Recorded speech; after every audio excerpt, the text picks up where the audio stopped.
I love you Salma. এটা কি হলো শাকিল? তোমার আসতে এত দেরি হলো কেন? আমি কখন থেকে তোমার জন্য অপেক্ষা করছি। সরি সোনা, আমি একটা জরুরি কাজে গিয়েছিলাম, ওখানে একটু দেরি হয়ে গেল। আজকে দিনে কেউ দেরি করে? চলো ওখানে গিয়ে আমরা বসে গল্প করি। না না, হাজার গল্প করবো না, আমি তোমাকে একটা সুন্দর জায়গায় ঘুরতে নিয়ে যাবো। কোথায়? একটা বড় রেস্টুরেন্টে। না আমি যাব না, কেউ দেখলে কি বলবে? আরে সোনা, কেউ দেখতে পাবে না, আমি তো আছি, তুমি চলো।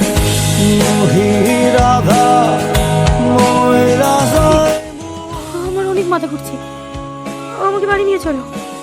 হ্যাঁ যাবো তো, চলো।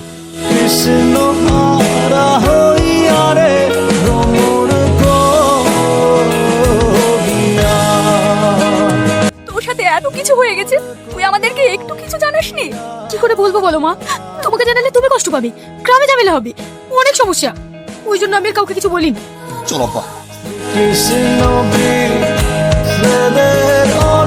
দেখলে মা, টনি যদি আমাকে এতই ভালোবাসতো তাহলে এভাবে চলে যেত না। আসলে সত্যিটা জানার পরে কোনো ছেলে আমাকে বিয়ে করবে না। চলো মা। এই জানোয়ারটাকে এমন কেস দেবেন যেন কোনো মতে জেল থেকে না বেরোতে পারে। আপনি কোনো চিন্তা করেন না, বিষয়টা আমি দেখছি। আপনি আমাদেরকে থানায় ডেকেছেন কেন? আমি বলছি আঙ্কেল, সালমা, তোমাকে যে জানোয়ার ভালোবাসার প্রলোভন দেখিয়ে তোমার সর্বনাশ করেছে, তাকে আমি পুলিশে ধরে নিয়ে এসেছি। ওই দেখো।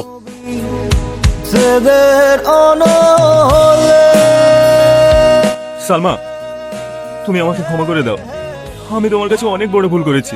তুমি যেভাবে হোক আমাকে এখান থেকে বার করো। চুপ কর জানোয়ার, তোকে ক্ষমা করবো আমি? কখনো না। তোর মতো বিশ্বাসঘাতকের জন্য আজ ভালোবাসার প্রতি মানুষের বিশ্বাস হারিয়ে গেছে। আমি চাই তোর যেন ফাঁসি হয়। চলো। টনি, তোমার কর্তব্য শেষ হয়ে যেতে পারে, কিন্তু আমার কর্তব্য শেষ হয়নি। সেদিন তোমাকে আর তোমার আব্বাকে অপমান করার জন্য আমি মন থেকে ক্ষমা চাইছি। আব্বা, আমিও টনিকে অনেক ভালোবাসি, তাই টনিকেই আমি বিয়ে করতে চাই। ব্যাস, তাহলে তো হয়ে গেল। আমি কালকে তো ধুমধাম করে বিয়ে দেবো, কি বলেন? হ্যাঁ স্যার। আরে স্যার বলছেন কেন? আরে বিয়ে বলেন, বিয়ে।